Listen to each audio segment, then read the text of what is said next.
Pues el día de hoy, como acordamos, vamos a responder todas las preguntas sobre lo presentado el día de ayer. Vamos a contestar acerca de la estrategia que estamos aplicando en materia de seguridad. Se presentó el informe ayer y si les parece, para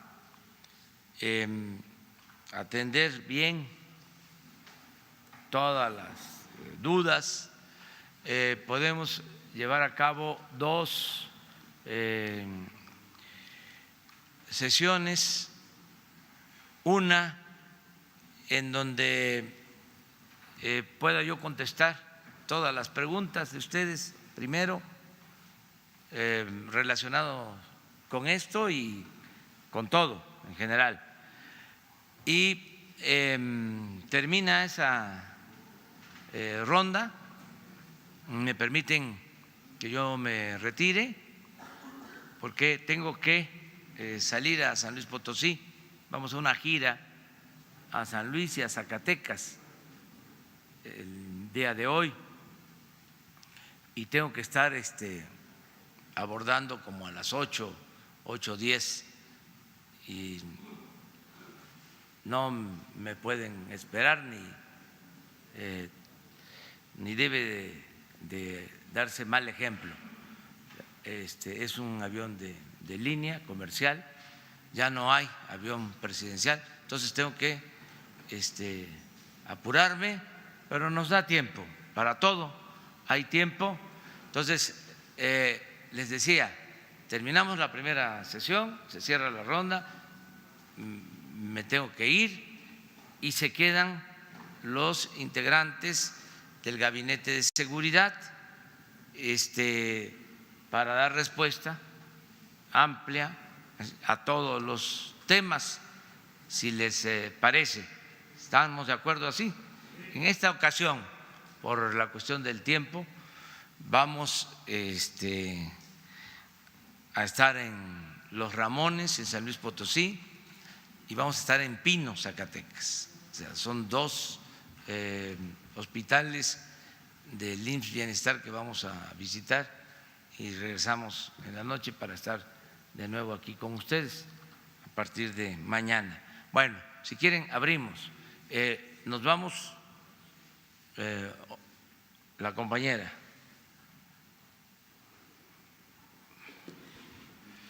Cinco de este lado, 5 de este lado. Buenos días, presidente. Buenos días, secretarios y comandantes. Shaila Rosagel, de Grupo Gili, El Imparcial, La Crónica y Frontera de Tijuana. Bueno, algunas preguntas sobre seguridad de lo que ha estado ocurriendo en Sonora, ¿no? En Sonora, la alcaldesa de Guaymas, Sara Valle, denunció un atentado en su contra el jueves pasado. Por la noche, pues un auto de su propiedad fue baleado frente a su casa donde ella se encontraba. En la región de Guaymas y Empalme se han presentado ataques armados de sicarios, se han quemado viviendas, se han asesinado personas, pues como todos sabemos lo que ocurrió con la familia, ¿no? Donde falleció un niño y su mamá. La violencia sigue también en Ciudad Obregón, a pesar de que se ha indicado que la región está bajo el mando de la Secretaría de Seguridad y Protección Ciudadana, con el secretario Durazo, con la Guardia Nacional. ¿Qué le han informado de la violencia que hay en esta región y para cuándo se esperan resultados de las estrategias que se estén implementando en esta zona? Esa sería una pregunta en concreto y tengo otra, pero si gusta esta. Bueno, esta pregunta puede responderla en un momento Alfonso Durazo. Yo estoy informado porque antier se dio a conocer lo de este hecho en la reunión de la mañana de seguridad. Se nos presentó un informe y Alfonso tiene mayor información sobre este atentado a la presidenta municipal de Guaymas.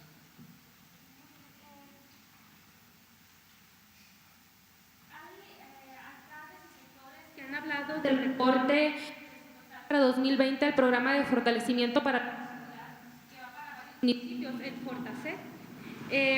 Argumenta que en 2019 se redujo y lo mismo se perfila para este año. Lo mismo se perfila para este año. La pregunta es ¿por qué reducir este recurso que explican va destinado a las prestaciones de los policías, equipamiento, capacitación y otros aspectos de las corporaciones? ¿De qué manera se apoyará el fortalecimiento de las policías municipales y estatales? Ayer estaban hablando del aumento en el Fortanum. Quisiera que nos explicaran un poco si se disminuyó en el otro fondo para aumentarse en este del Fortanum. ¿Qué diferencia hay pues en esto y por qué se tomó esta decisión? Esa sería. Tengo una para el general Rodríguez Bucio, pero pues si gusta. Muy bien. Mire, en materia de seguridad aumenta el presupuesto, para ser claros y categóricos. Hay un aumento en el presupuesto para seguridad. Nada más tómese en cuenta que ya están desplegados 70,000 elementos de la Guardia Nacional y 10,000 más a punto de incorporarse, 80,000. Eso no existía. Para tener 80,000 elementos, pues se requiere más presupuesto. Y ya se inició también, esto el comandante de la Guardia Nacional lo va a explicar, todo el plan de construcción de instalaciones para la Guardia Nacional. En general es mayor el presupuesto para seguridad pública. Me refiero a lo que se envió al Congreso para tener esa idea. Ya los detalles, ya ellos van a explicarlos. Muy bien. Compañero.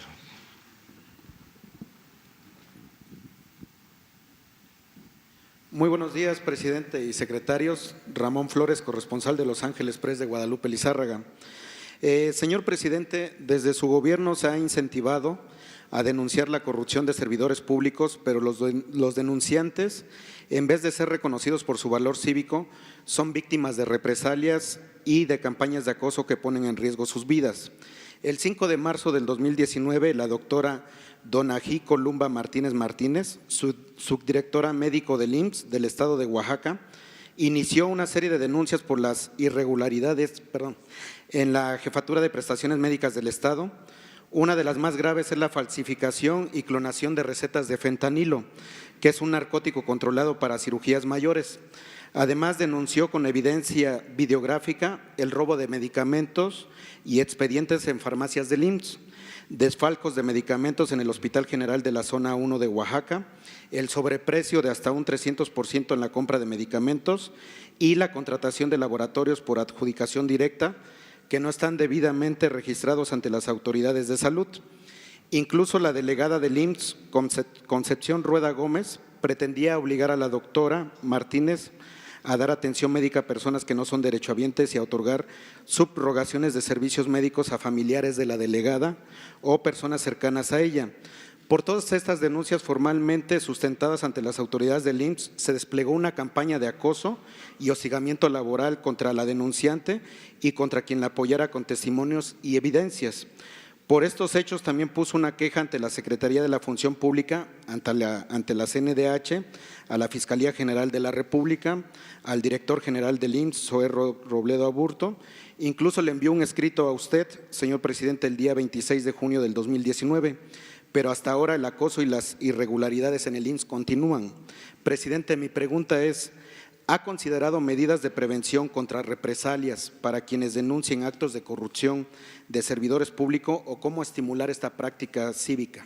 Sí, todo nuestro apoyo, nuestra protección a quienes ayuden denunciando actos de corrupción o presuntos actos de corrupción. Tenemos que protegerlos a todos los ciudadanos. En este caso es servidor público, entonces sí, se está pidiendo protección del Estado también. Sí, hoy mismo, porque me va a acompañar a la gira, voy a hablar con el director del Seguro Social, Zoé Robledo, sobre este caso, y él va a establecer comunicación con esta doctora para brindarle todo el apoyo. Y en general estamos nosotros obligados. Nadie que denuncie puede ser objeto de represalias. Tenemos que garantizar las libertades plenas a quienes están ayudando a limpiar de corrupción el gobierno y debe de tenerse pues esta garantía que aquí nosotros vamos a ofrecerla, es decir, se va a apoyar a todos estos casos.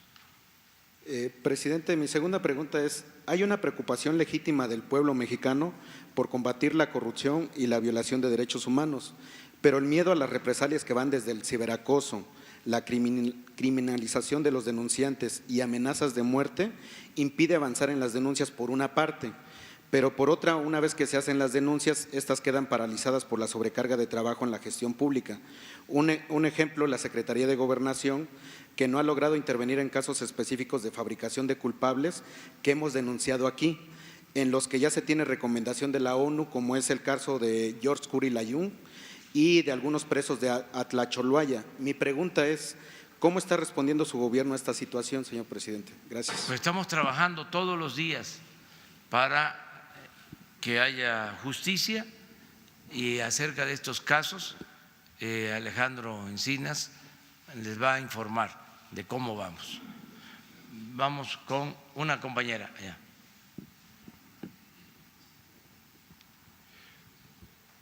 Muy buenos días, presidente. Rocío Jardines, de W Radio. A hacerle 3 cuestionamientos, presidente. El día de ayer hubo una emboscada nuevamente en Michoacán. 14 policías que fallecieron fueron atacados por el cártel de Jalisco. Se dice, queremos saber su opinión y la información que tiene al respecto.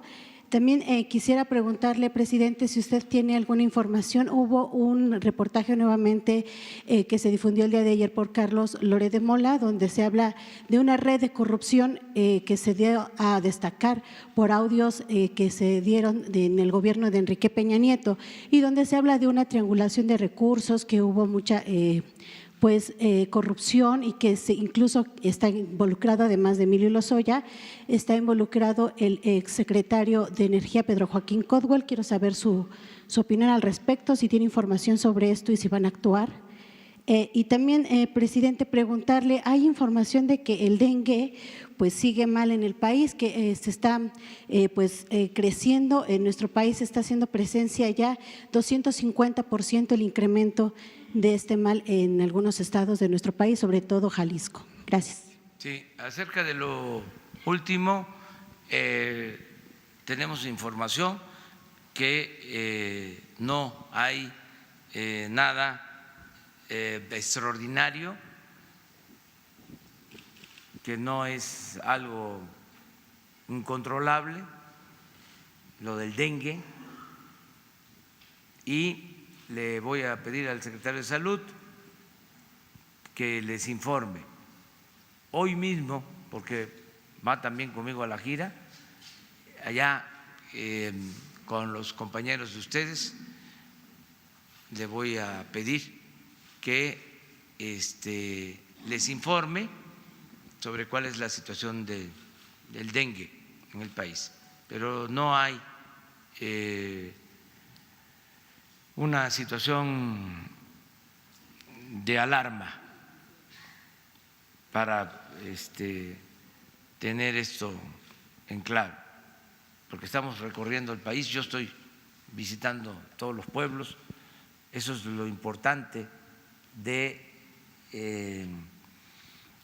hacer giras por todo el país, porque ahí se entera uno de todo lo que sucede. Si estuviese yo aquí todo el tiempo en la oficina, no sabría lo que está pasando.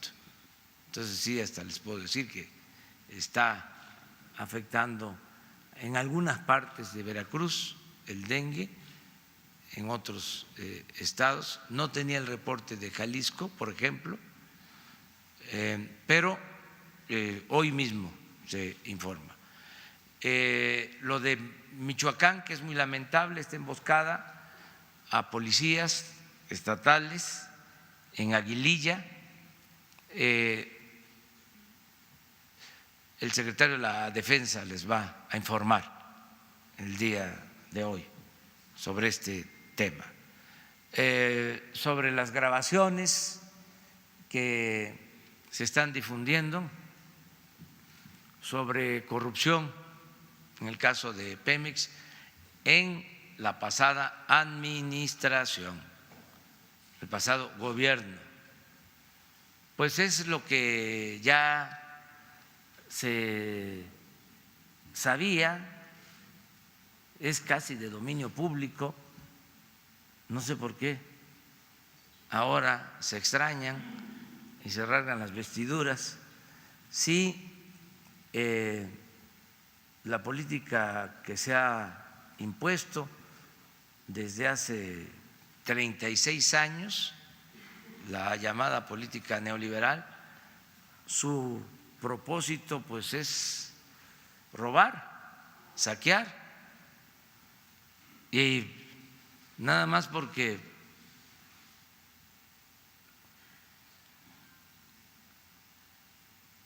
México tiene suerte, de veras, es un pueblo bendito. No acabaron con todo, porque el propósito era saquear, ese era el objetivo. Y es como cuando entran a robar a un banco unos ladrones y empiezan a llenar los costales de dinero de las bóvedas, suena la alarma y alcanzan a llevarse varios costales, pero dejaron algo ahí. Así estamos, pero lo de Pemex pues ya sabemos de que el propósito era saquear, acabar a Pemex, arruinar a Pemex. Y ahora se sorprenden. Este asunto que se está ventilando tiene que ver con los hombres del poder y del dinero. Por un lado, acaba de mencionar a el que fue secretario de Energía, el otro señor Lozoya, vinculado con empresas, donde trabajaba antes Lozoya, cómo llegó a Pemex, sus antecedentes desde tiempo atrás. O sea, ¿quién es el personaje? En el caso del secretario de Energía,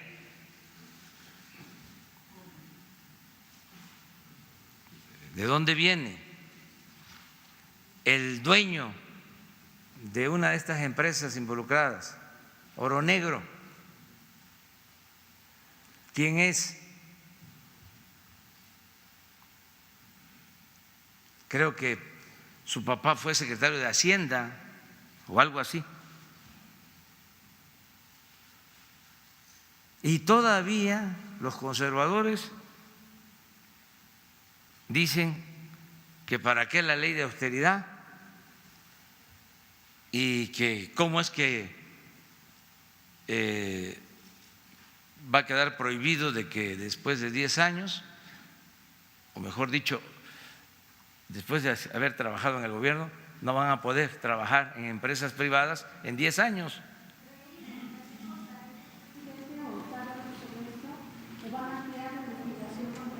Pues es una investigación, es una querella que está en la Fiscalía. Básicamente es un asunto que está viendo Pemex, porque a Pemex lo exprimían, se dedicaban a saquearlo,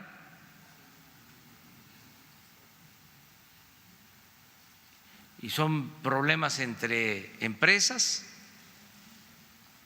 Aquí sí que aplica aquello de que cuando se reparte mal el botín, hay motín.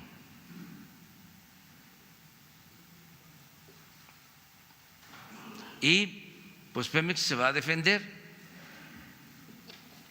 Ahora no vamos a permitir que sigan saqueando. Pero me llama mucho la atención el escándalo, ¿no? Que sí, desde luego, está mal la corrupción, pero hasta ahora se están dando cuenta los denunciantes, hasta ahora se están dando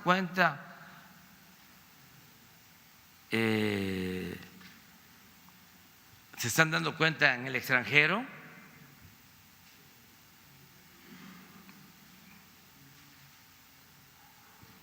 Yo les aseguro que tenían información desde tiempo atrás.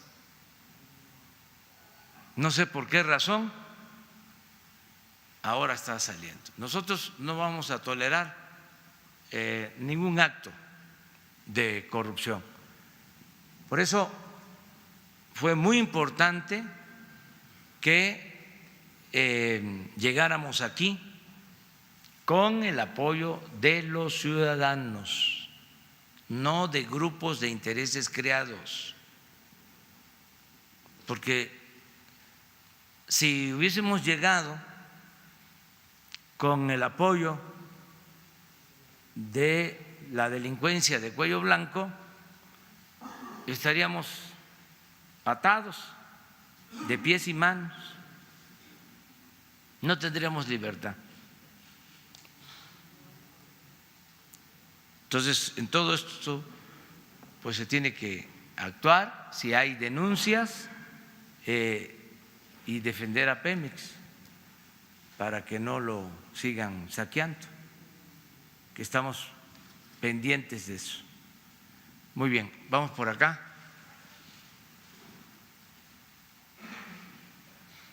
Gracias, presidente. Buenos días, secretario, buenos días. Insistirle sobre el caso de Lilla, señor presidente. Yo sé que el secretario Durazo nos va a dar detalles al secretario de la Defensa.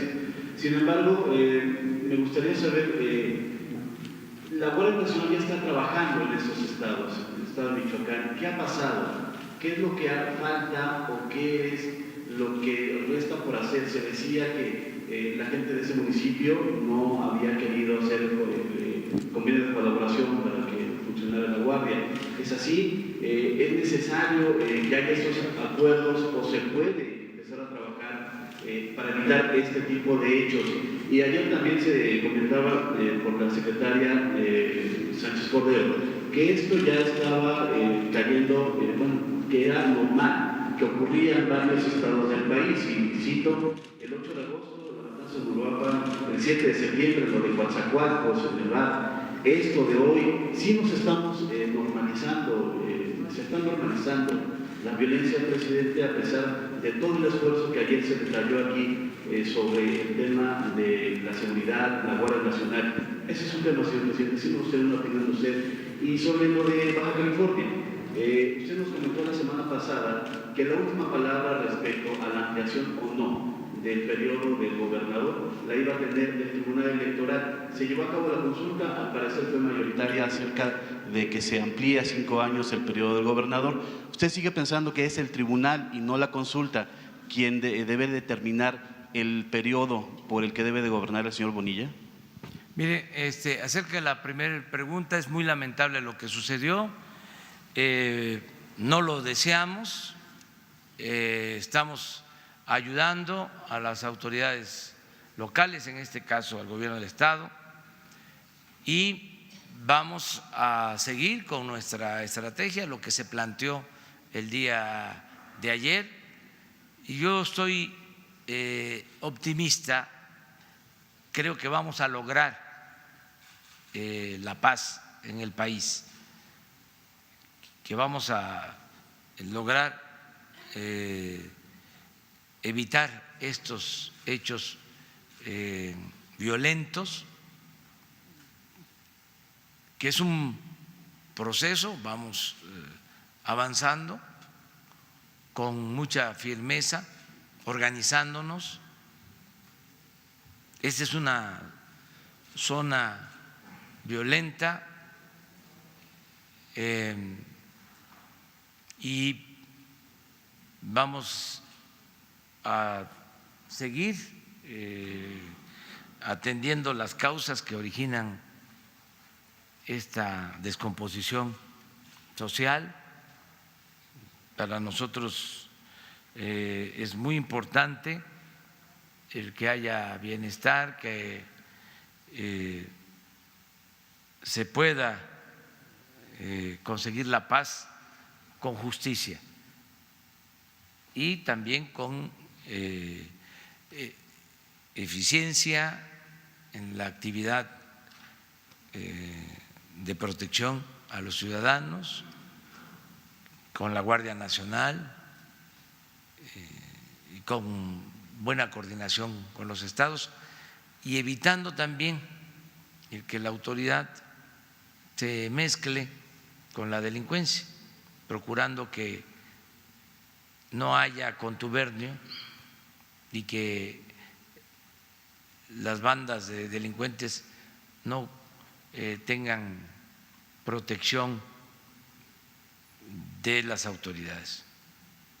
Entonces, ahí vamos, a detalle les van a explicar los responsables del Gabinete de Seguridad. Yo quisiera que se avanzara más en esta materia, trabajo todos los días para eso, trabajamos todos los días, todos ellos, estamos dedicados por completo a atender este asunto, pero lo dejaron crecer mucho, avanzó mucho y hubieron estrategias, ya lo hemos visto, equivocadas, queriendo enfrentar la violencia con la violencia y todo lo que ya sabemos, que ha sido errático y muy doloroso. Entonces, hay un nuevo paradigma en materia de seguridad que aquí se explicó el día de ayer. Acerca de lo de Baja California, pues yo considero que hay un procedimiento legal que tiene que llevarse a cabo. Primero, tiene que publicarse la ley que aprobó el Congreso de Baja California, que por cierto, porque se acuerdan que hace unos días hablaba yo de cómo de repente me encuentro alguna persona que en forma respetuosa me dice que por qué no atiendo, ¿no? En este caso lo de Baja California. Ahora que regresé de allá, en el aeropuerto me encontré una persona y le dije, ¿eres del PAN? Entonces me dijo, sí. pero arréglelo usted, me decía. Digo, mire, primero, pues de tu partido aprobaron la ley. O sea, pero parece como si no tuviesen la información o la borraran.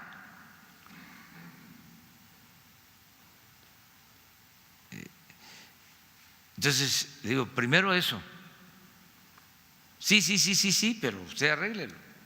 Sí, bueno, ese es el antecedente. Sí lo vamos nosotros a arreglar, pero no corresponde al Ejecutivo Federal, porque hay división, hay equilibrio de poderes. ¿Cuál es nuestra opinión desde el Ejecutivo sobre este tema? Pues que se tiene que publicar la ley, porque no se ha publicado. Se llegó al extremo, a lo mejor eso no se sabe, de que el Congreso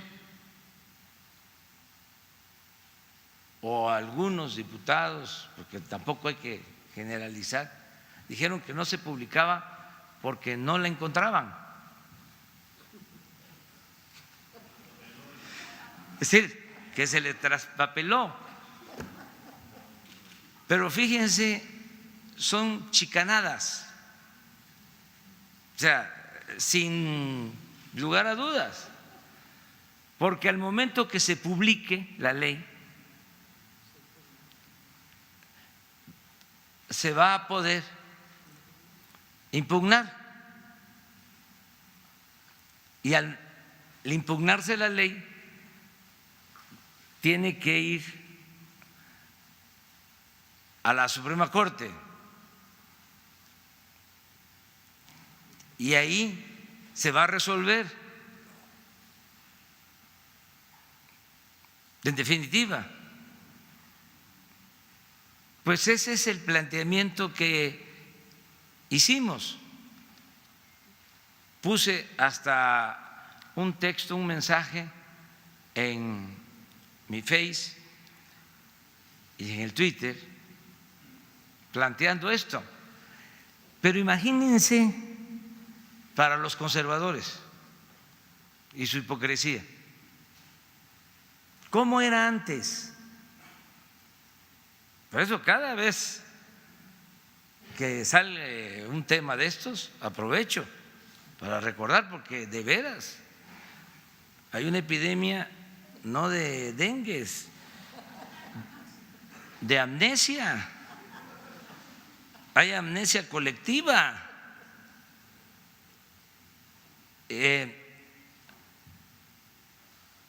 ¿Cómo era antes? Era dedazo del presidente, era concertación. ¿Se acuerdan de la concertación? ¿De cómo eran las concertaciones? ¿Quiénes practicaban las concertaciones? Precisamente en Baja California.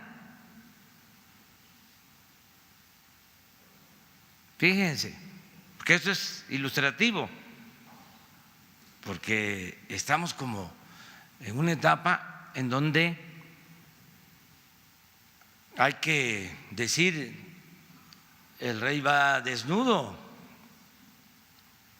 o quitar máscaras. Yo recuerdo, creo que fue en 1989, el mismo día de la elección en Baja California, hay una elección para gobernador en Michoacán.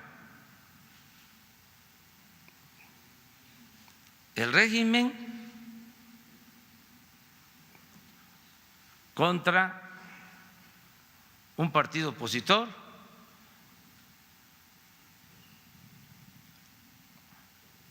en Baja California y el régimen contra otro partido opositor en Michoacán.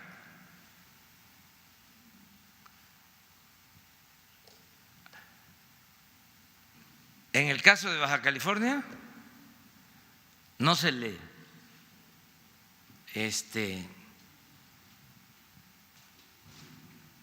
pone todo el acelerador del fraude.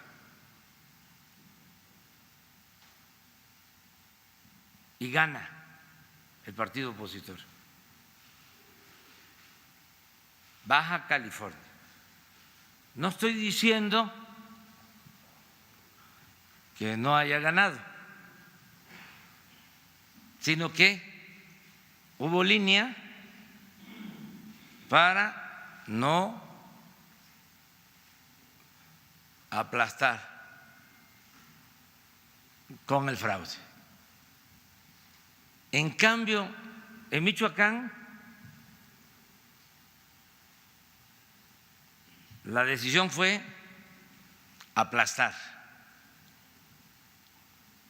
Y así muchos casos. Entonces, para notar que ahora es distinto, pues se tiene que explicar cómo era antes.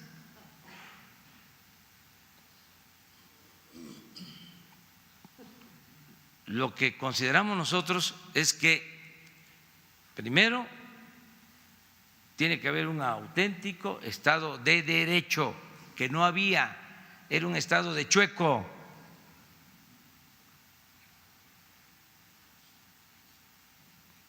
Segundo, que el Poder Ejecutivo no tiene que ser el poder de los poderes. Tercero, que debe de prevalecer la democracia. Entonces, en el caso de Baja California, van a terminar publicando la ley, la van a encontrar. O sea, aunque esté traspapelada, porque además pienso, esto lo deben de saber los constitucionalistas, yo creo que la licenciada Olga Sánchez Cordero puede explicar sobre esto. ¿Qué pasa si no se publica? No entra en vigor. Y entonces no pueden haber 5 años. Pienso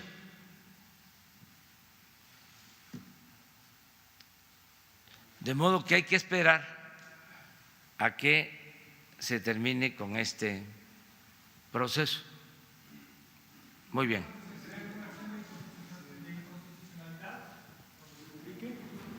¿Lo van a hacer? No, nosotros no, pero porque no nos corresponde. Es un proceso que tiene que ver con partidos, hay opositores, los mismos que aprobaron la ley pueden ahora retractarse, ofrecer una disculpa y decir nos equivocamos, y tan es así que vamos a impugnarla. Eso sería lo mejor. Pero no meternos nosotros, o sea, no, eso es lo que quisieran los conservadores, ¿sí? Porque a eso estaban acostumbrados. A ver, ¿cuál es la línea? Están sorprendidos, desorientados por completo, porque pensaban que íbamos a seguir con más de lo mismo. ¿Qué hicieron ellos cuando engañaron de que iba a haber un cambio? Lo mismo, fue más de lo mismo. Ahora no, ahora es una transformación que se está iniciando, y así como en este caso, en muchos otros se está demostrando que son otros tiempos y lo que hemos dicho en otras ocasiones, no se puede poner vino nuevo en botellas viejas. Este es un cambio profundo, pacífico, sin violencia, pero radical. Y no tenerle miedo a la palabra radical, que viene de raíz, porque se trata de arrancar de raíz al régimen corrupto, de simulación, de injusticias, de privilegio. Ese es el cambio. Bueno, me falta una pregunta.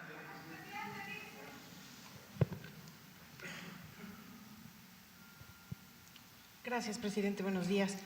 Para preguntarle, se habla de la inminente salida de Carlos Romero de Champs al frente del Sindicato de Petróleos Mexicanos. Yo le quiero preguntar, ¿qué opinaría de un relevo en ese sindicato tan poderoso, con una empresa tan importante como es Pemex? Y si esta salida es parte de una negociación con su gobierno para quedar en la impunidad o no tiene nada que ver. Mire, en este caso hay denuncias presentadas ante la Fiscalía. Recordar que todo lo que nos llega se tramita, se le da curso y hay denuncias en la Fiscalía General. Si él toma la decisión de dejar el sindicato para atender estos asuntos, está en su derecho. Nosotros no nos vamos a meter, eso también es un cambio importante, a poner al sustituto. Eso lo tienen que resolver en el sindicato. Y él sabrá cómo responder a las denuncias presentadas sin que haya persecución, sino con apego a la legalidad, a los elementos de prueba que existan, en el caso de que él sea responsable de algún delito. Pero él va a resolver este asunto. No vamos nosotros a quitar a un dirigente para poner a otro dirigente, no nos corresponde. Ese es un asunto que tienen que resolver los mismos trabajadores y de conformidad con la ley, los estatutos que existen en el caso del sindicato petrolero. ¿Pero hay algún planteamiento de su gobierno directamente de que si se va o cárcel? Es que nosotros no podemos actuar de esa manera, no es una negociación. Si él quiere dejar el cargo para enfrentar su asunto, como lo hizo el fiscal, en este caso el ministro,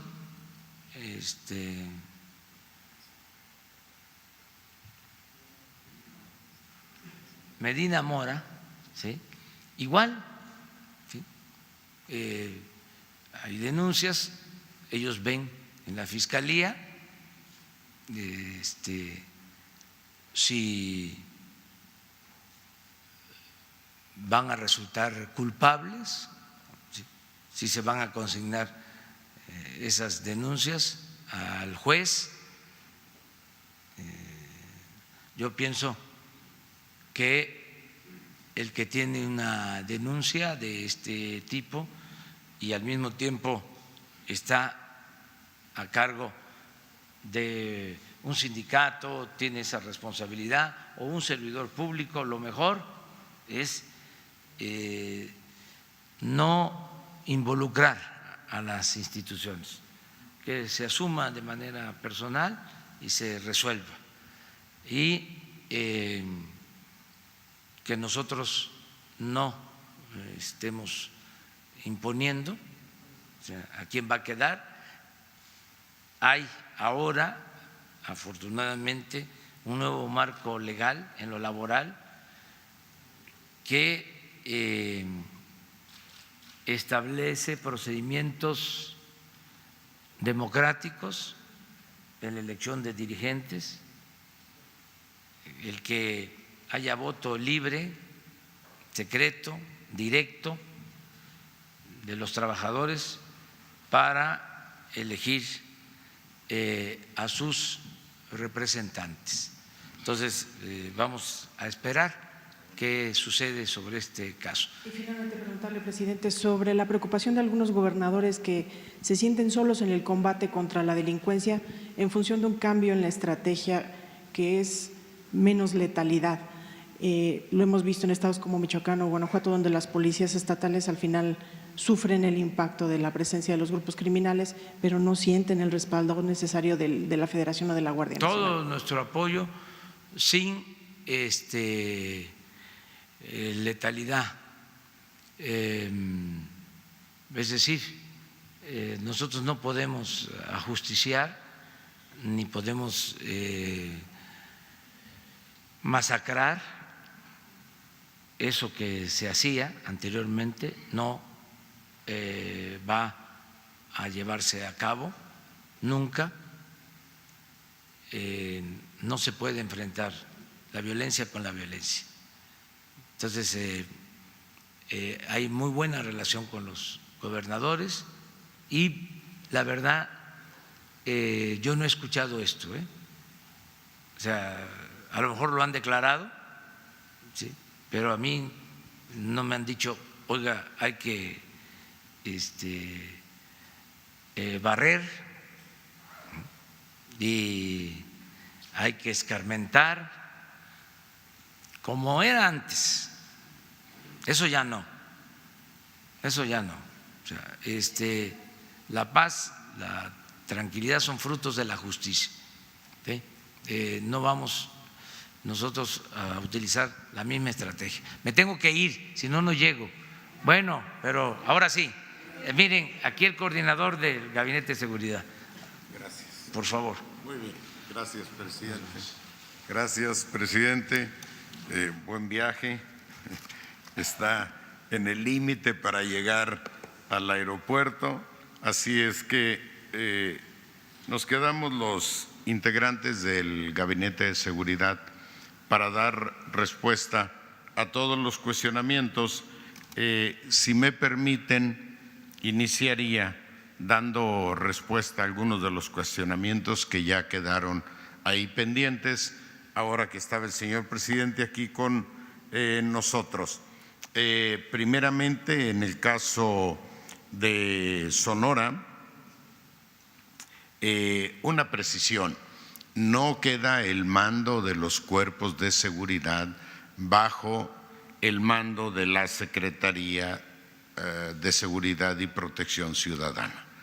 Todos los estados y todos los municipios tienen sus responsabilidades en materia de seguridad pública, y eso no lo va a sustituir ni la Secretaría, ni la Guardia, ni ninguna otra instancia.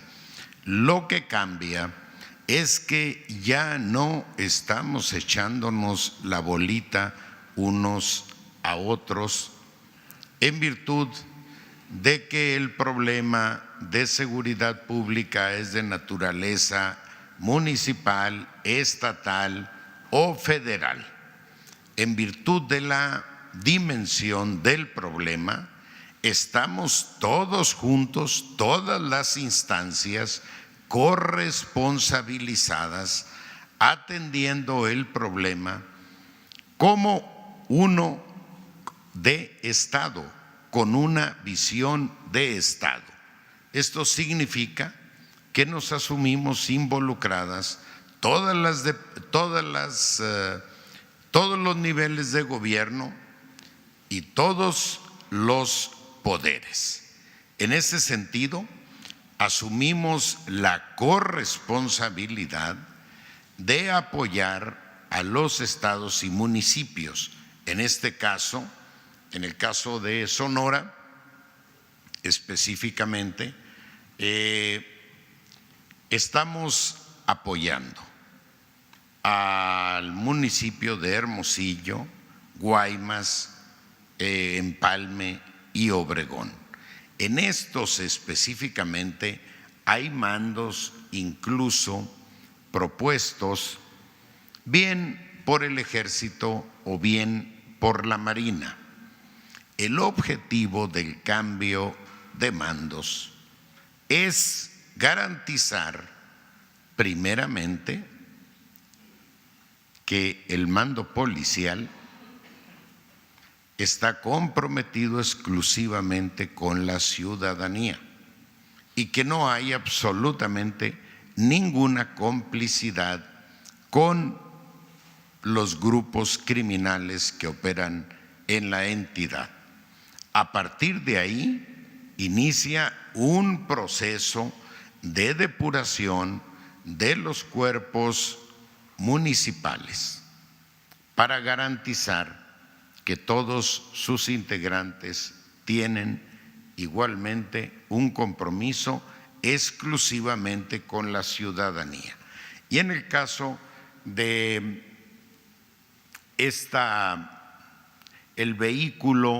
un vehículo perteneciente al hijo de la presidenta municipal fue rafagueado afuera de su casa. Afortunadamente el vehículo estaba estacionado y no tuvo consecuencias. No obstante el impacto tan fuerte de este acontecimiento, estamos trabajando con las autoridades estatales responsables de la investigación, estamos trabajando conjuntamente. Hemos puesto a disposición de las autoridades locales toda la capacidad de investigación de la Policía Federal, de la Guardia Nacional y del Centro Nacional de Inteligencia. Obviamente hay hipótesis respecto a este atentado, sin embargo, informaremos en el momento oportuno de las conclusiones de la investigación, porque lo importante es que los elementos de inteligencia y la información probada que tengamos se judicialice para llegar efectivamente al castigo de los responsables.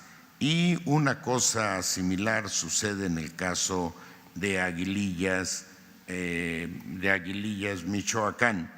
El gobierno del estado conduce igualmente la investigación con todo el apoyo del gobierno federal. El presidente ha hablado de la relación con las y los señores gobernadores y hemos hecho, les recuerdo a ustedes, un compromiso que se ha cumplido al pie de la letra. La seguridad pública es un espacio de neutralidad política y en ese contexto la relación con las y los gobernadores está despojado de cualquier ingrediente de carácter político o ideológico que nos complique la relación. Consecuentemente, la relación con las y los señores gobernadores en esta materia es extraordinaria, sin ningún conflicto. No significa que no haya problemas, significa que hay total apertura, buena fe para abordarlos y toda la disposición. La Guardia ya está en Michoacán colaborando con el gobierno del estado. Ahorita hablarán los señores, el señor general Sandoval, mi almirante, la secretaria de Gobernación, y podrán complementar el tema. El municipio no está de acuerdo. Bueno, el municipio no ha firmado un acuerdo de colaboración con el gobierno del estado. El municipio puede tomar la decisión que mejor corresponda desde su perspectiva. Sin embargo, debo agregar que nuestra visión es que la coordinación y un eventual mando único agregan eficacia al trabajo de los cuerpos de seguridad. Por eso, en el ámbito federal, en cada una de las mesas estatales y regionales hay invariable un mando único que garantiza una mayor eficacia en los esfuerzos que estamos haciendo. Y finalmente, la eficacia, no podemos sustentar la eficacia del trabajo de seguridad en violaciones al uso de la fuerza pública. No vamos a caer en la tentación de la idea conservadora de que la fuerza lo resuelve todo. La fuerza es un recurso legítimo del Estado, pero debe ser invariablemente el último recurso y debe ejercerse también invariablemente en un marco de legalidad. La violencia siempre pierde, así gane la primera batalla. Adelante.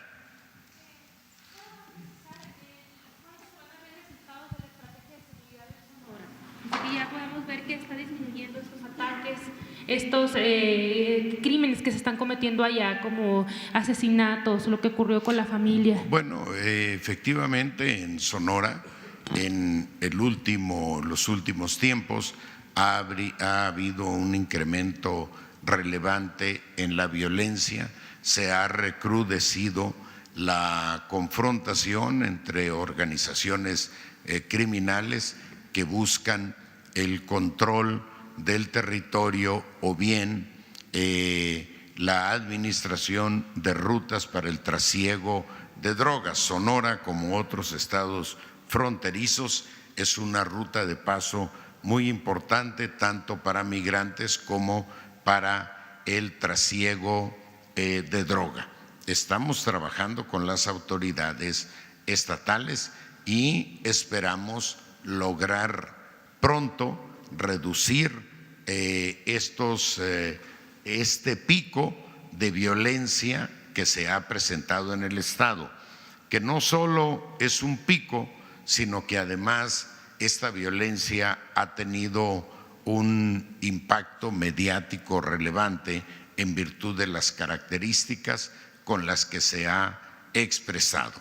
Estamos trabajando, tenemos la mejor coordinación y colaboración con el gobierno del estado. En el caso de Empalme, Guaymas, que es donde se ha concentrado esta violencia, se ha logrado el acuerdo con la presidenta y el presidente municipal Guaymas Empalme de trabajar con la visión de una zona conurbada.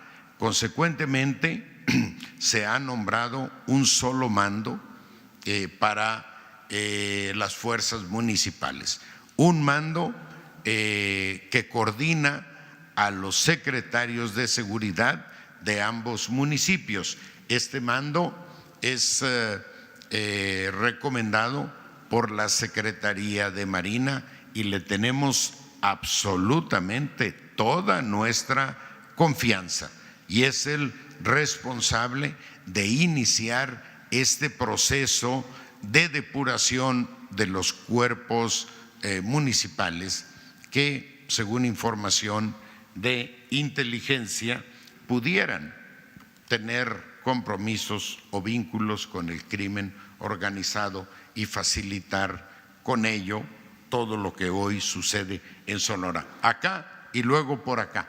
Adelante, y los señores secretarios, la señora secretaria de Gobernación también están atentos a su respuesta. Si me permiten, ¿por qué no les damos oportunidad de que respondan la parte que a ellos? Adelante, sí, por supuesto. Eso. Mi queridísima secretaria de Gracias. Gobernación. Buenos días. Adelante. Buenos días. ¿Alguna pregunta? Sí quisiera yo especificar algo que dijo. Yo no dije normalizar, dije que esto sucede en muchos lugares del país y en muchos días. Prácticamente estamos viendo Sonora, estamos viendo que pasó lo que pasó en Veracruz, lo que pasó en Laredo, en fin, no es. Yo no quise decir que no lo lamentaba enormemente y lo lamento enormemente lo que pasó, por supuesto que lo lamento, simplemente se sacó de contexto, porque me había preguntado que habíamos presentado el tema de toda la estrategia de seguridad y después qué evento sucedió y cuál era mi opinión sobre esto. Lo que dije es que pues, tenemos muchos eventos en el país, eso es todo, pero no dije normalizar. Muy buenos días a todos. Néstor Troncoso González, del portal El Sol del Sur, Tampico, de Tamaulipas.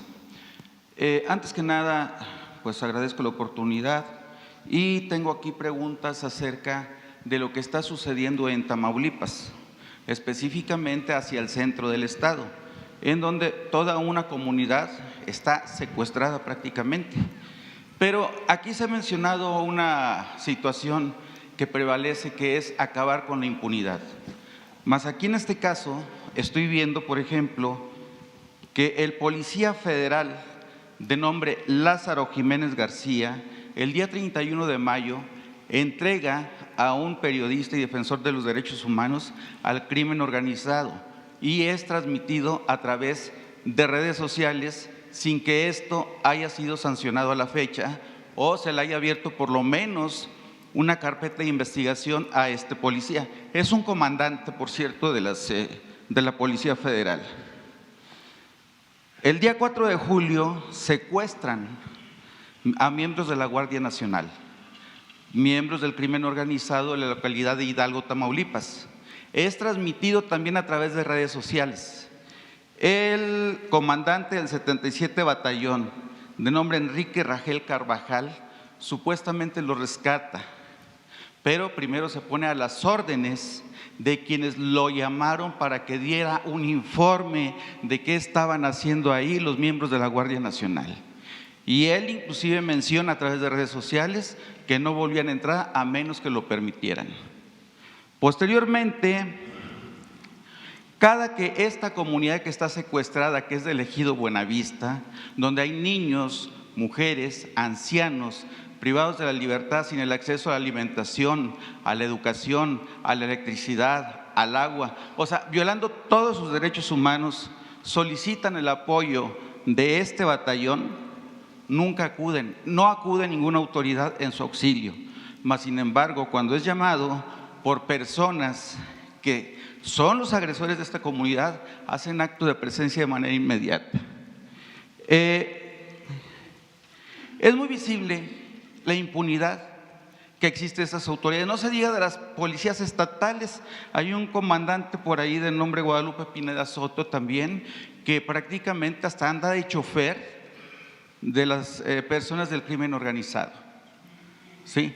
Entonces, la pregunta es, y yo creo que muy específico, esto ya lo hemos hablado en mesas de trabajo con el secretario Encinas, con varias instituciones, y de hecho, sí, no puedo decir no ha habido un avance, sí ha habido definitivamente, se ha mostrado la cooperación de Gobernación, pero ¿cuándo van a hacerle justicia a las personas que se encuentran prácticamente secuestradas en el ejido Buenavista? ¿Y cuándo van a investigar al señor Lázaro Jiménez García, al comandante de la Policía Federal, y al comandante coronel Enrique Rangel Carvajal, además de que allí En esa comunidad existen 4 órdenes de aprehensión federales emitidas desde el día 10 de febrero del 2018 en contra de miembros del grupo delictivo llamado Columna Armada Pedro José Méndez, que hasta la fecha no se han ejecutado. Y eso es parte precisamente del Ejecutivo. ¿Es cuánto? Yo creo que es importantísimo que todas estas órdenes de aprehensión se ejecuten a la brevedad posible. Si hay una orden de aprehensión, yo no tengo por qué decir que no se ejecuten, al contrario, tienen que ejecutarse. Efectivamente, lo que decía el secretario Durazo el día de ayer, de 33 millones de delitos, como lo señaló el INEGI, solamente se denuncian 1.900.000. Entonces, quiere decir que el resto es una cifra negra impresionante. Lo que tenemos que avanzar en este país es en la denuncia, que esté bien integrada una averiguación cuando se denuncia, que las policías hagan su trabajo y que después, efectivamente, si se gira una orden de aprehensión, que ésta se ejecute y se judicialice el tema ante los tribunales. Si eso no sucede, simplemente vamos a seguir viviendo en lo que ayer se expresaba de la impunidad y de la cifra negra. Entonces, yo creo que todos tenemos que avanzar. Yo creo que ustedes hacen una labor extraordinaria, precisamente de investigación, y que por supuesto explicitan y transparentan que haya órdenes de aprehensión que no se han ejecutado. Yo creo que eso es importantísimo. Yo le agradezco todos sus comentarios. Hemos estado avanzando en la Secretaría de Gobernación en los casos que se nos han presentado y por supuesto estamos de acuerdo en que se ejecuten las órdenes de aprehensión una vez que se giran. Las órdenes de aprehensión están giradas desde el día 10 de febrero del 2018. Que se ejecuten. Y las personas del ejido Buenavista están secuestradas en la práctica. Las autoridades no acuden, me refiero a las autoridades federales. Las estatales no se diga, son cómplices de toda esta barbarie, pero las autoridades federales, refiriéndome al 77 Batallón, su comandante Enrique Rangel, y refiriéndome al cómplice del crimen organizado Lázaro Jiménez García, de la División de Fuerzas Federales. Yo creo que el señor secretario está tomando nota y también de la Guardia Nacional para dar una respuesta a esta situación que nos está relatando el señor periodista. Muy bien. Yo creo que si hay algo más para mí, porque yo me tengo que ir a un compromiso. ¿Mande? Sobre la alerta de género. Ayer estuvimos en una mesa redonda con algunas organizaciones de la sociedad civil que tienen el tema de refugios. Entonces, les decíamos lo siguiente y lo comparto con ustedes. Yo creo que lo que tenemos que hacer es un programa y una estrategia de prevención de la violencia en contra de las mujeres. Y esta estrategia no necesariamente la primera instancia es la denuncia, sino al contrario, tenerlas que proteger de su ámbito de violencia, separarlas del agresor, darles una oportunidad de que estén resguardadas y posteriormente ya con toda la tranquilidad que vayan, si es su deseo, a denunciar ante el Ministerio Público. Las alertas de género tienen que ser revisadas, porque si no hay acciones posteriores a que se emita la alerta, la alerta no tiene el impacto positivo que debería tener. Y por eso es que estamos trabajando. Yo estoy comprometida en ese aspecto, pues es uno de mis compromisos de vida. Entonces, sí queremos avanzar en puertas violetas, en centros de justicia, en refugios, y ayer estuvimos cerca de 2 horas o casi 3 horas con muchas de las organizaciones sociales y con muchas de las funcionarias, Alicia Leal, la propia Fabiola, Nadim, en fin, que estamos colaborando, estamos en una política transversal para dar una respuesta oportuna y eficiente, porque es un flagelo el que tenemos en materia de violencia contra las mujeres y tenemos que prevenir esta violencia antes que en esta espiral llegue a cometerse un feminicidio. Ya es un tema de la mesa de seguridad, ya es un tema de preocupación inclusive a nivel de Guardia Nacional. La Guardia Nacional se está capacitando en materia también de perspectiva de género y uno de sus temas también, por supuesto, va a ser el feminicidio. Entonces, yo sí quisiera que nos dieran oportunidad de aplicar y implementar la estrategia que tenemos para prevenir más que para ya cuando la violencia se genera y es esta espiral, pues puede llegar a ser un feminicidio. Entonces, la prevención es lo más importante para nosotros. Secretaria, pero ahorita actualmente los municipios que tienen la alerta de género están reportando gastos un poco sorprendentes. Por ejemplo, apenas en una investigación que realizamos en Sin embargo, nos reportaron gastos de llaveros, de imanes para refrigerador, de cursos de piñata, cursos de modelaje, desgraciadamente, de belleza. ¿Va a haber un control ya en la ejecución por supuesto de la que alerta sí. y en los recursos que a ver, dan? esto es uno de los temas que también se planteó el día de ayer con estas organizaciones y se les dijo, porque unas de ellas incluso se quejaron que era muy engorroso dar la información. Les dije, ustedes tienen que transparentar todos sus recursos, vamos a tener un escrutinio muy importante y marcajes personales, sobre todo en materia de los recursos y cómo se aplican. Y por supuesto las sanciones correspondientes en caso de que no vayan los recursos a donde deben ir y aplicarse donde deben aplicarse. Y efectivamente tenemos este tipo de denuncias, tenemos este tipo de conocimiento que no se utiliza el dinero ni los recursos a donde debe de llegar, que es la prevención, a darles a las mujeres un lugar en donde estén resguardadas, sino que por el contrario se están utilizando hasta para llaveros, como tú lo acabas de señalar. Y esto es verdaderamente inaceptable. También les dije que íbamos a procurar simplificar su rendición de cuentas y la transparencia de sus recursos, porque me dijeron que eran trámites sumamente engorrosos y que había una burocracia muy, obesa para poder dar a conocer en dónde ellos aplican sus recursos. Les dije que yo me encargaría de que ante la Secretaría de Hacienda y a las instancias correspondientes ante la función pública se pudieran simplificar la rendición de sus cuentas y la transparencia de los recursos, siempre y cuando estos fueran efectivamente a donde deben aplicarse.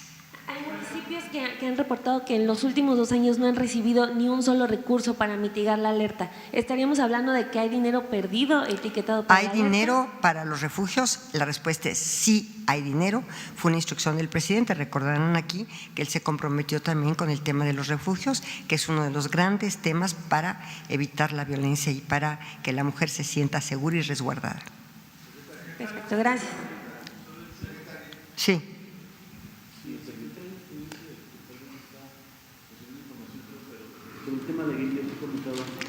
Sobre el tema de guerrilla, si el secretario de la Defensa nos pudiese sí, también cómo no, abundar al respecto la información. Entonces ahorita que le diga yo, y ya finalmente para mí una pregunta más. Doctora, ¿me permite una inquietud? Sí.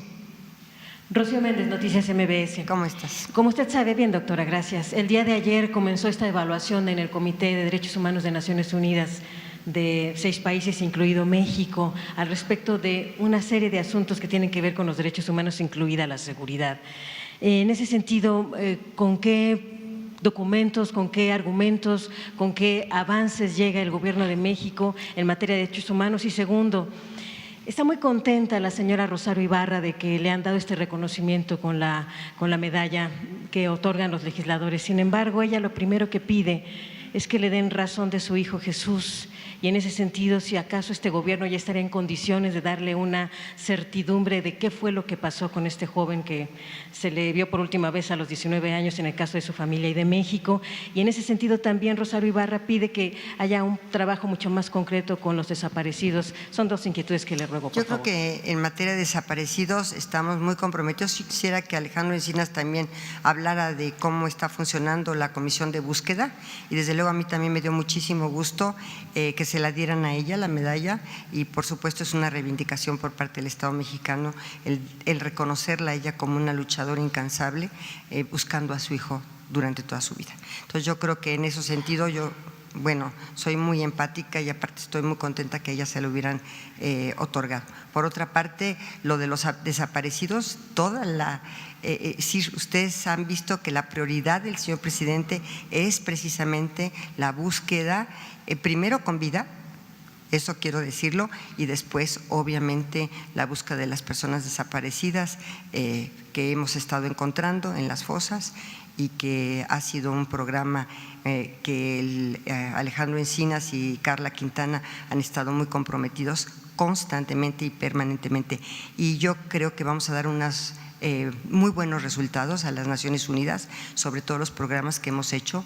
Hemos trabajado enormemente en materia de derechos humanos, con un compromiso como nunca se había hecho en este país. Y como lo dijo el presidente hace unos días, la secretaria de Gobernación, bueno, es ya la secretaria de los Derechos Humanos, pero bueno, es también la secretaria de la Gobernabilidad y de la Gobernanza, y también, por supuesto, es la Secretaría de la Consolidación de la Democracia Participativa. Yo creo que ya con eso… Nada más una última pregunta. Secretario servidor Carlos Pozos, reportero de Petróleo y Energía. Ayer el secretario Durazo nos daba a conocer estas cifras que usted acaba de recordar: 33 millones de casos y 25 millones de víctimas. Para tener esos datos, yo quisiera que, creo que faltó ayer en este amplio panorama y diagnóstico que nos dieron, ¿cuál es el diagnóstico del daño del tejido social que vive México hoy por hoy? Esa sería la pregunta para usted, una pregunta también para el secretario general y otra pregunta para el secretario Durazo. Para el secretario general, mi pregunta es: ¿el gobierno de la 4T ha cambiado las medidas de guerra por una política de paz y de seguridad? Y si él considera que se puede pacificar al país sin violencia. Esa es para usted, señor secretario de la Defensa. Y para el doctor Durazo, mi pregunta es, ¿el objetivo inmediato es la reducción de los índices delictivos?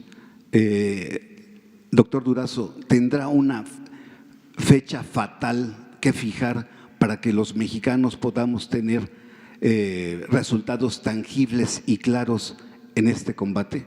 Esas serían mis preguntas. Gracias. Quiero compartirles que en la Secretaría de Gobernación se creó la Unidad de Fortalecimiento al Sistema de Justicia, que incluye no solamente apoyar dentro del ámbito de nuestras competencias a todos los tribunales del país, incluso estar apoyando la reforma laboral que tenemos en puerta, la consolidación del sistema penal, y también apoyar con todo lo que podamos y tengamos a nuestro alcance las fiscalías y las procuradurías. A veces son procuradurías, a veces son fiscalías, porque no han transitado de procuradurías a fiscalías, con algunos, como ustedes saben, algunos temas de tránsito que son muy importantes. Las fiscalías no dependen de los ejecutivos locales ni del Ejecutivo Federal, y las procuradurías todavía sí son nombradas, porque no han transitado al gran cambio de las fiscalías, sí son nombrados todavía por los ejecutivos locales.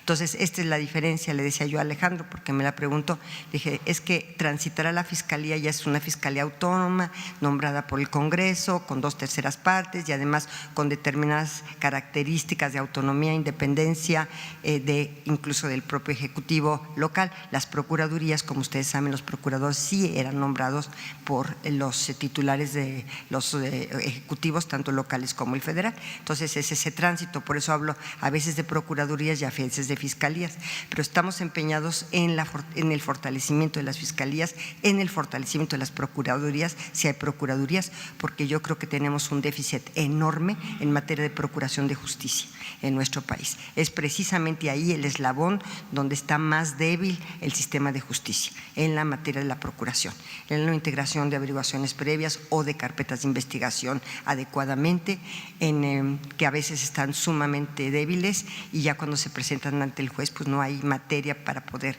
juzgar a una persona que está siendo imputada de algún delito.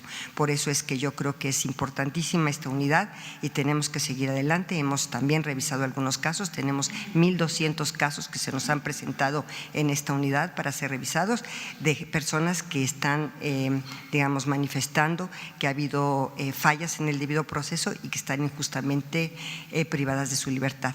Yo creo que después de haber transitado en estas 46 o 47 excarcelaciones que pudimos lograr, la ley de amnistía también será un elemento fundamental, si es que se aprueba por el Congreso Federal, para poder dar una respuesta a una justicia social que es muy necesaria en nuestro país. Yo creo que con eso terminó. Y la recomposición del tejido social también es uno de los grandes temas que tenemos pendientes, pero aquí vamos en una transversalidad, tanto en las autoridades locales como en las federales, porque tenemos que hacer un esfuerzo enorme. La Secretaría de Educación, de Bienestar, la Secretaría de Gobernación, la Secretaría de Seguridad Pública y todas las secretarías de manera transversal para efectivamente tener un tema de recomposición del tejido social y de una de reconciliación nacional. Pues estamos viendo que hay un tema de adicciones, que hay un tema de violencia, que hay un tema en las familias de separación y de desintegración de las familias. Tenemos que avanzar en eso. Muchas gracias.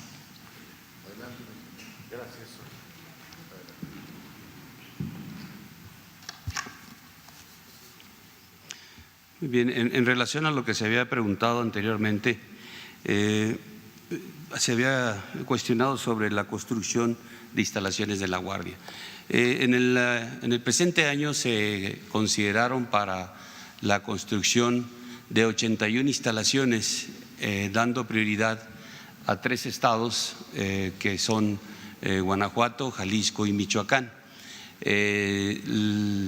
La mayoría de las instalaciones están establecidas ahí y otras 9, 10 en otros estados que tenemos alguna prioridad para darle posibilidad a la Guardia de un lugar donde pueda alojarse y poder desplegar y hacer su actividad.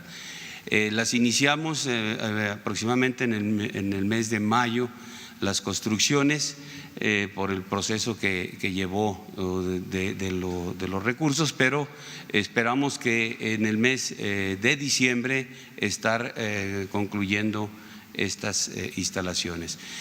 Las instalaciones no son iguales a lo que a lo mejor conocemos en una instalación militar, donde está concentrado todo el efectivo y de ahí salen a desplegar o hacer sus actividades en beneficio de la sociedad. No va a ser de esa manera, sino van a estar en las áreas críticas, en las áreas que se requiera en base al análisis que ya se hizo en el Gabinete de Seguridad.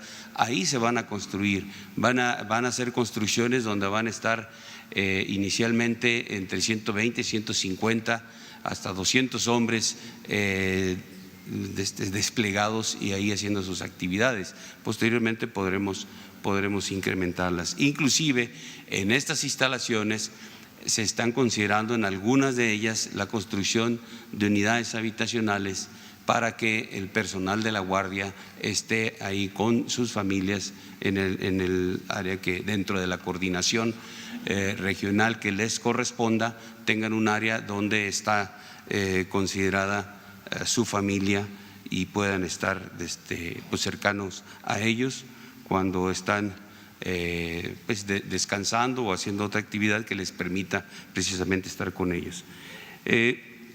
Sobre la emboscada en Aguililla, bueno, desde el día de ayer estamos en coordinación, todo el gabinete de seguridad atendiendo esta parte, cada quien o coordinados, pero cada quien con el personal o desplegando su personal para poder apoyar al Estado.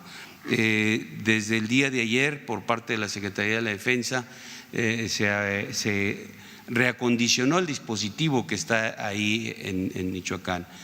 Se movieron aproximadamente unos 80 hombres hacia el área de donde fue la emboscada y también un helicóptero que teníamos en Michoacán realizando apoyo a las operaciones, está en esta área buscando o haciendo reconocimientos, tratando de localizar a esta gente que realizó la emboscada contra el personal de la Policía del Estado. También el mando de la 43 zona militar que está en Apatzingán está también en el área atendiendo específicamente esta parte. Las demás entidades o dependencias del Gabinete de Seguridad también están poniendo efectivos para poder realizar en la parte de inteligencia, pues estar buscando la información, todo en beneficio de este apoyo que se está dando al gobierno estatal. Sobre la letalidad, que también se había mencionado, sobre la letalidad que ya hizo mención también el doctor Durazo, les comentaré algo adicional. La letalidad que ayer les presentamos en las gráficas, lo que traemos desde el 2006 que inicia esta actividad del combate contra la delincuencia hasta el 2019, en un inicio, o más bien en los años de 2010, 11 y 12, esa letalidad de las fuerzas federales se ve incrementada. Es decir, había más agresores muertos que detenidos o heridos. Esto fue reduciéndose y en la actualidad no lo que les explicamos ayer se está invirtiendo esta curva que traíamos, en donde la cantidad de muertos en agresiones hechas a las fuerzas federales está reduciéndose y la cantidad de heridos y detenidos se está incrementando. Y aquí también la respuesta a lo que usted mencionaba, no quiere decir que estemos cambiando algunos procedimientos. Las misiones del Ejército y Fuerza Aérea se cumplen como están establecidas. Tenemos misiones entre las que establece la seguridad interior, pero también tenemos una nueva misión en base al artículo 5º transitorio de la Constitución, que es apoyar la seguridad pública. Y dentro de este ámbito y también en lo que es las misiones del Ejército, lo que estamos haciendo es darle pues mayor ímpetu a la cuestión del respeto a los derechos humanos. Estamos buscando que nuestras tropas no violenten los derechos humanos.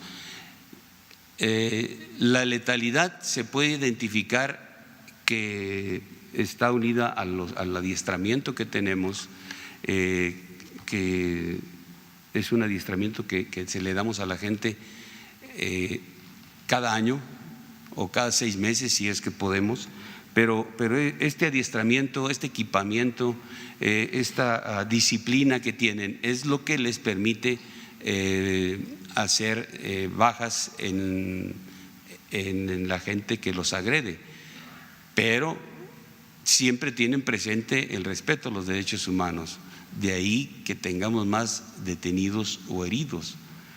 No todo el tiempo o en la actualidad ya se les ha estado mencionando al personal que no debemos de violentar los derechos humanos y privar de la vida pues es uno de los primeros derechos humanos que tenemos. Entonces no es que reduzcamos, no es que se les dé la orden, no es que estemos cambiando los procedimientos, no, los procedimientos siguen, los procedimientos son los mismos, pero sí tratamos de ser con más apego a la legalidad, respetando los derechos humanos y principalmente ahora contamos con una ley nacional del uso de la fuerza. Esta ley nos establece perfectamente bien la forma en que podemos emplear la fuerza dentro de las operaciones y eso conlleva también a la reducción del índice de letalidad de las Fuerzas Armadas o de las Fuerzas Federales. Esto nos ayuda porque ya es un ordenamiento a nivel nacional, ya nuestro personal ya tenía algún conocimiento sobre esto porque teníamos un procedimiento dentro del Ejército, la Fuerza Aérea y la Armada sobre este uso de la fuerza, pero era un procedimiento interno que en ocasiones no era tan válido o no lo hacía válido la parte judicial. Ahora tenemos esa ventaja de que hay una ley que nuestro personal está respetando, que le permite actuar, que le permite responder a una agresión armada como puede ser en Tamaulipas o una agresión como lo hemos visto en Puebla, en Hidalgo, en donde no es con armas, sino es otra situación. Pero ahí está establecido cómo es nuestro procedimiento, ahí está establecido qué debemos de hacer cada elemento que está siendo agredido en diferentes circunstancias y cuál es la fuerza que puede uno emplear. Y todo esto pues va a caer a lo que ya cité, al índice de letalidad. Tiene que reducir. ¿Pacificar al país sin uso de la violencia? Esa es la pregunta. ¿Las Fuerzas Armadas podrán pacificar al país sin uso de la violencia? Todo el esfuerzo, tanto de Fuerzas Armadas aplicando el quinto constitucional como la Guardia Nacional, en la tarea que se está haciendo, pues se está buscando que se logre esta situación sin generar una violencia que quizá era más identificada anteriormente. ¿Por qué? Porque la actuación de Fuerzas Armadas era estar buscando al delincuente constantemente, estar en una actividad muy persistente en la búsqueda. Ahora la Guardia Nacional es una presencia garantizando la seguridad de los ciudadanos. Al tener esa presencia, garantizando la seguridad, va a limitar que los delincuentes puedan tener el acceso a la sociedad o puedan generar violencia en la sociedad. Y las Fuerzas Armadas también estarán bajo ese esquema tratando de tener la presencia en las áreas conflictivas, en las áreas que no alcanza a cubrir la Guardia Nacional por sus efectivos en la actualidad. Entonces ahí estaremos nosotros, pero obviamente también atendiendo la parte de presencia delincuencial. En Tamaulipas no podemos dejar la ribereña, aunque la Guardia Nacional quizá no tenga la cobertura suficiente en la parte de la ribereña, pero ahí están las Fuerzas Armadas haciendo sus patrullajes, haciendo la cobertura en las ciudades, generando condiciones de seguridad para la sociedad y obviamente en ese diario actuar de nuestras fuerzas, pues hay las agresiones que nos hacen contra la delincuencia, o nos encontramos con la delincuencia o recibimos información de la población que en tal lugar o en tal sitio hay algún punto donde se encuentran los delincuentes y vamos a esa parte. Pero buscamos no generar toda esa violencia que quizá era una situación muy normal antes, que ahorita es totalmente distinto. No quiere decir que nos vamos a alejar del combate a esta gente, no quiere decir, no, pero no vamos a generar eso en la misma condición que teníamos, ¿no? Sino la presencia va a ser importante y los esfuerzos de la Guardia combinados con las Fuerzas Armadas pues nos va a llevar precisamente, o ese es el objetivo, reducir la violencia, reducir los homicidios, reducir los delitos que afectan a la población y que son los que más sienten, los que más identifican y de donde genera la sensación de seguridad o inseguridad en su área. Entonces,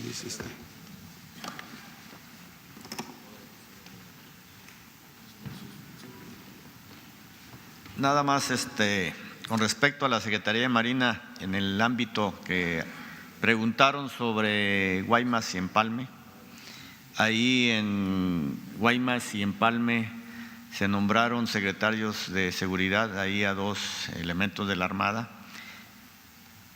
y se está haciendo una depuración a ambas policías, a las policías de Guaymas y a las policías de Empalme. Se les están haciendo exámenes de confianza.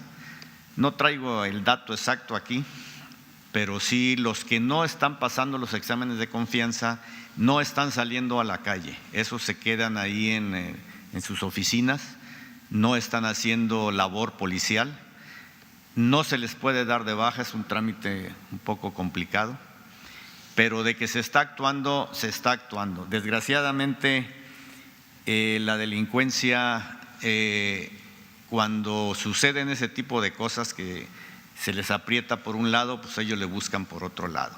Las agresiones que ha habido ahí en Empalme, si ustedes lo pueden ver, no son agresiones nada más porque tengan que dar las agresiones, simple y sencillamente son agresiones dirigidas hacia elementos de ellos mismos o de cárteles contrarios que les están afectando pues sus negocios. Eso nos da una idea de que la estrategia que se está empleando los está afectando.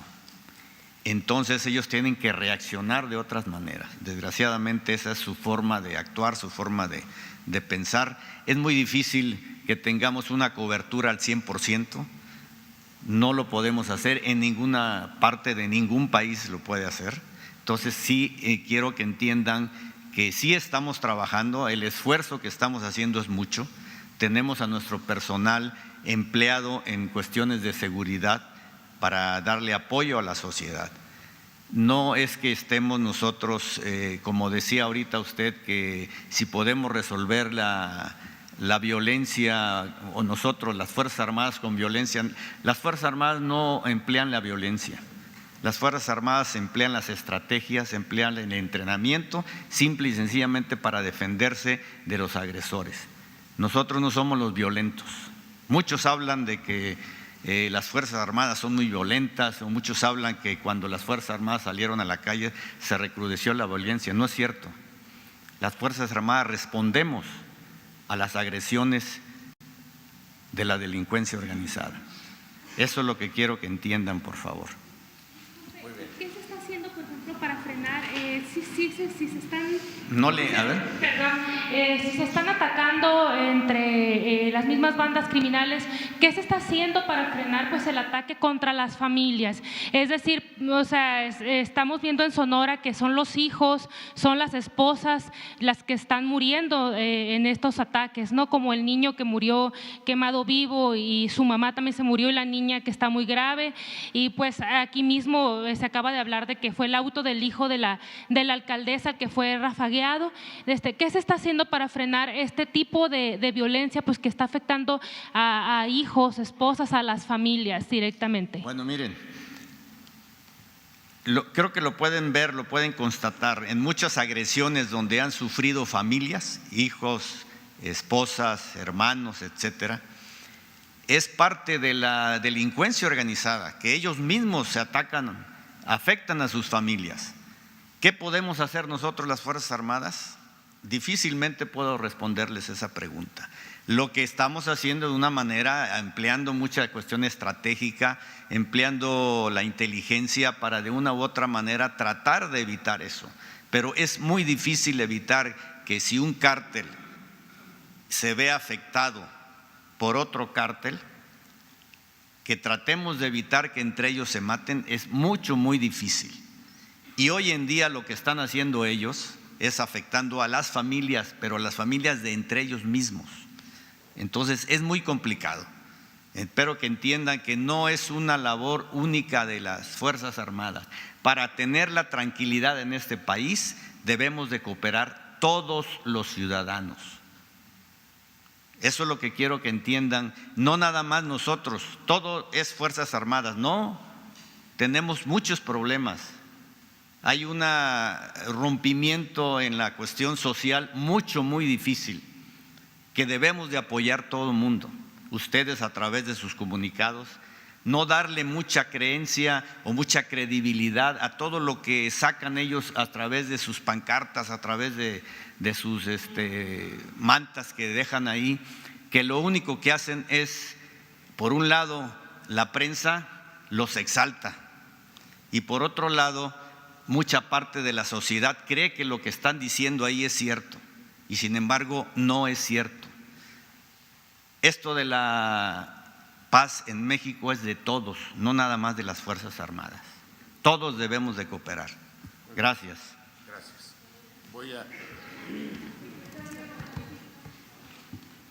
A ver, adelante. Para el subsecretario Encinas, si me hace favor, mire, a través de redes sociales, subsecretario, nos contactó un trabajador administrativo de un penal estatal que fue despedido por denunciar corrupción en dicho penal. Está amenazado de muerte, obviamente. Este trabajador ha estado viniendo diariamente aquí a Palacio Nacional, denunció a través de Facebook. Bueno, obviamente lo que denunció pues fue la prostitución en ese penal, venta de droga, venta de comida, venta de dormitorios, venta de visitas familiares, venta de traslados y extorsión a preliberados, entre otros temas. Ya realizamos un reportaje, lo que pasa es que nosotros acordamos pues primero solicitar su protección, sobre todo pues corre peligro y él se encuentra aquí afuera, entonces no sé si habría posibilidades de que se le pudiera ofrecer una audiencia o algo para exponer su caso. Y ya que tocamos este tema, subsecretario, paralelamente sabemos que los penales federales son otra cosa. Si nos puede informar acerca de estas condiciones de estos penales estatales, si es su gobierno, en este caso el nuevo gobierno, tiene previsto algún plan de reestructuración de esta lamentable situación que padecen los penales estatales. Y por otra parte, subsecretario, también le quería yo comentar si habría la posibilidad o si han pensado en preguntarle a Anabel Hernández, esta periodista que ha hecho libros completos sobre Ayotzinapa en este caso, y bueno, tomar sus declaraciones. Ella ha investigado a muchos de los involucrados y pues para no empezar de nuevo, ¿verdad? No sé si sería… Muy bien. Gracias. Son 8:35, si les parece, daríamos oportunidad a una participación del general Bucio, comandante de la Guardia, que tiene pendientes algunas respuestas, al subsecretario de Gobernación, que también tiene algunas respuestas. Antes, nada más quisiera comentar que hay que analizar el presupuesto con una visión de conjunto. Quien vea el tema de las partidas de seguridad de manera parcial va a llegar a una conclusión equivocada. El conjunto del presupuesto destinado a seguridad tiene un incremento muy importante y tienen, aquí les pediría que asumieran la visión al igual que lo hacemos nosotros. Para los integrantes del Gabinete de Seguridad no es el presupuesto de la Secretaría de Seguridad y Protección Ciudadana